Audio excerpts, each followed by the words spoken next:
Hola, soy Juliana Yomayru Yewarimacas, estudiante del primer ciclo de la carrera de Laboratorio Clínico de la Universidad Nacional de Loja.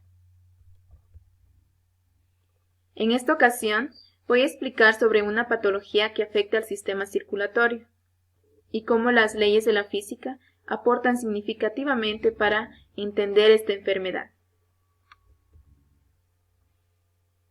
La arteriosclerosis, como su nombre lo indica, consiste en el endurecimiento de las arterias, debido a la formación de placas grasosas conocidas como ateromas. Estas placas se adhieren a la parte interna de las arterias, denominado endotelio. La arteriosclerosis es un proceso crónico y progresivo. Cuando el endotelio sufre lesiones, los glóbulos blancos, en especial los monocitos y células T, se dirigen hacia la zona con lesiones. Al llegar ahí, se transforman en células espumosas a las que se adhieren las grasas. De esta manera se forman las placas que endurecen las arterias.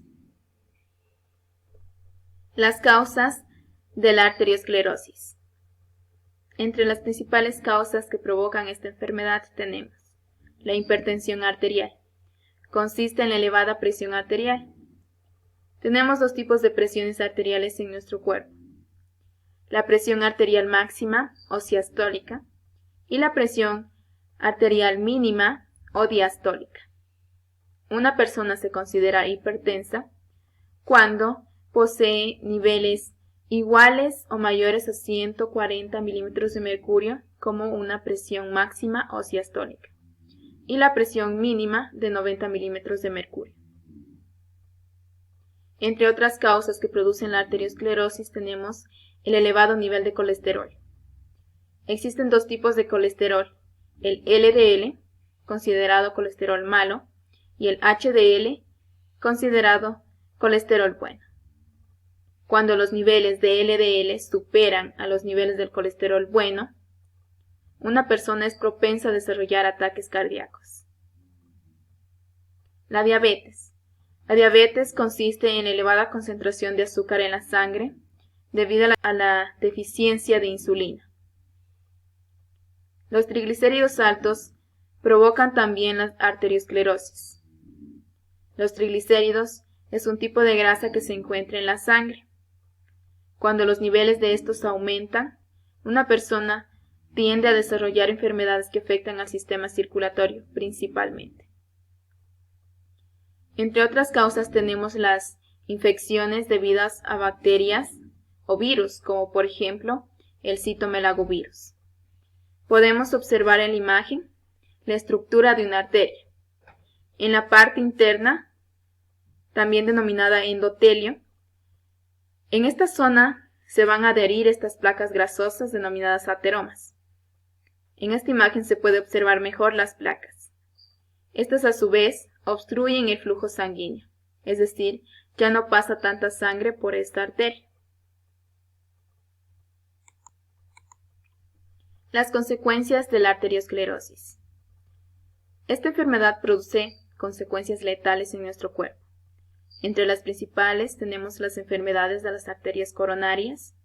Estas arterias llevan la sangre al corazón y cuando se taponan, se produce un ataque cardíaco. Las enfermedades de las arterias carótidas. Estas irrigan al cerebro. Cuando se obstruye el paso de flujo sanguíneo hacia el cerebro, se producen los accidentes cerebrovasculares. Enfermedades de las arterias periféricas. Estas arterias llevan la sangre a los miembros superiores e inferiores de nuestro cuerpo. Cuando se obstruye el paso del flujo sanguíneo hacia estas zonas, por lo general se produce adormecimiento y dolor. ¿Cómo explica la física esta patología? Antes de conocer la ley que va a explicar cómo se produce la arteriosclerosis, debemos conocer ciertos conceptos básicos de la dinámica de fluidos. La circulación. En nuestro cuerpo tenemos dos tipos de circulación: la sistemática y la pulmonar. En la imagen se puede observar la circulación sistemática de un color rojizo y la circulación pulmonar de un color azul. La circulación sistemática parte del corazón y va irrigando a todos los demás órganos del cuerpo. También recoge desechos. Esta a su vez de nuevo regresa al corazón por la circulación pulmonar, sale hacia los pulmones en donde se produce el intercambio gaseoso en los alvéolos y regresa al corazón. Este proceso es continuo. En pocas palabras, la circulación en el cuerpo humano es un tipo de circuito cerrado. La presión sanguínea. La presión sanguínea es la fuerza que ejerce la sangre sobre la superficie o las paredes de los vasos sanguíneos que las contienen. Por ejemplo, en la imagen podemos observar esta presión sanguínea es mayor cuando se encuentran los vasos sanguíneos cerca del corazón. Y cuando se encuentran más lejos, la presión disminuye. Por ejemplo, la sangre que sale desde el corazón tiene una presión de 100 milímetros de mercurio. En cambio, en los capilares, que son los vasos sanguíneos que se encuentran más lejos del corazón, la presión va a ser de 10 milímetros de mercurio.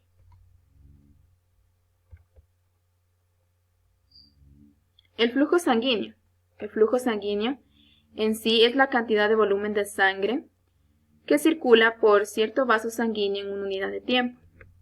Por lo general, los adultos tenemos un volumen de 5 litros de sangre.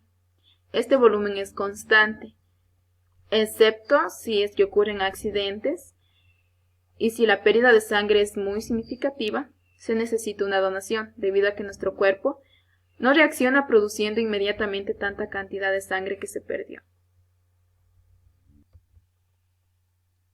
La ley de Pauli. Esta ley se aplica solo para los fluidos reales en régimen laminar. Establece ciertas relaciones esta ley. Por ejemplo, la primera podemos observar en esta parte de aquí. Q significa flujo sanguíneo, P significa presión sanguínea, R mayúscula representa la resistencia. La resistencia es aquella capacidad de obstruir el flujo sanguíneo por una arteria o por otro vaso sanguíneo. La resistencia, estableciendo otra relación, es directamente proporcional a la viscosidad. Recordemos que la sangre es 3 veces más viscosa que el agua. Entonces, el flujo sanguíneo tiene una relación de una proporcionalidad directa con la presión e inversa con la resistencia. ¿Qué significa esto? Que a mayor resistencia en el vaso sanguíneo, menor cantidad de flujo va a pasar por este vaso sanguíneo. Existe otra relación con respecto a la resistencia. Como lo mencioné anteriormente, la resistencia es directamente proporcional a la viscosidad, que se representa con N, y a la longitud del vaso sanguíneo, pero es inversamente proporcional al radio del vaso sanguíneo. Para entender mejor la relación entre las resistencias y el radio de los vasos sanguíneos, podemos observar en esta imagen que el sistema circulatorio está compuesto por varios vasos sanguíneos. Las arterias, las arteriolas, los capilares, las vénulas y venas. Las arterias tendrán un radio mayor a las arteriolas y estos a su vez tendrán un radio mayor a los capilares. Entonces se establece la relación de a menor radio del vaso sanguíneo, mayor resistencia. Se puede decir que en los capilares, al tener el menor radio de todos los vasos sanguíneos, va a tener una resistencia mayor. Y por ejemplo en las arterias, que tienen un radio mayor a los capilares, va a existir una resistencia menor. En esta imagen también se puede visualizar cómo la relación entre el radio del vaso sanguíneo y la resistencia es inversamente proporcional. en aquel vaso sanguíneo que tiene un radio menor, se puede observar una mayor resistencia. Pero ¿cómo influye esta ley en la formación de la arteriosclerosis o cómo explica en qué consiste la arteriosclerosis?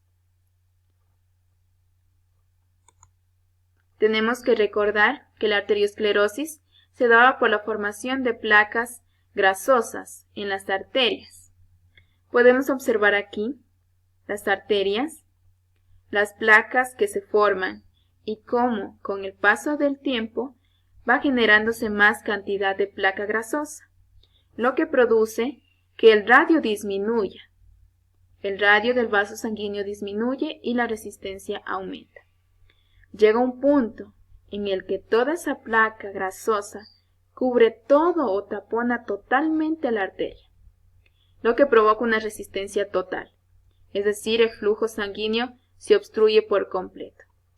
Podemos observar en esta imagen cómo se tapona por completo la arteria que irriga la zona de la pierna, que por lo general produce una enfermedad de las arterias periféricas, es decir, produce dolor y adormecimiento. En otros casos también, la arteriosclerosis produce aneurismas, que son coágulos de sangre, que estos al reventarse sería fatal para el ser humano. Puede producir la muerte.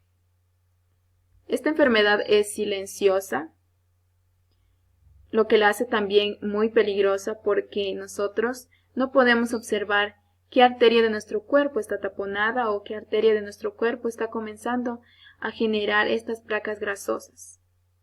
No sabemos de esta enfermedad hasta que ya sentimos los efectos. ¿Cómo prevenir la arteriosclerosis? Debemos tener una dieta adecuada porque recordemos que entre las principales causas que producen la arteriosclerosis es el exceso de grasas en la sangre. Realizar frecuentemente deporte. De esta manera tendríamos el cuerpo y la mente sana. Evitar el consumo de ciertas sustancias como el alcohol y el tabaco. El tabaco de cierta manera tiene una influencia en la formación de las placas grasosas en las arterias. Tener chequeos constantes sobre la presión para conocer si se ha desarrollado la presión arterial alta o si tenemos la presión arterial normal. Esto ha sido todo en relación a las leyes de la física que explican esta patología del sistema circulatorio. Gracias por ver el video.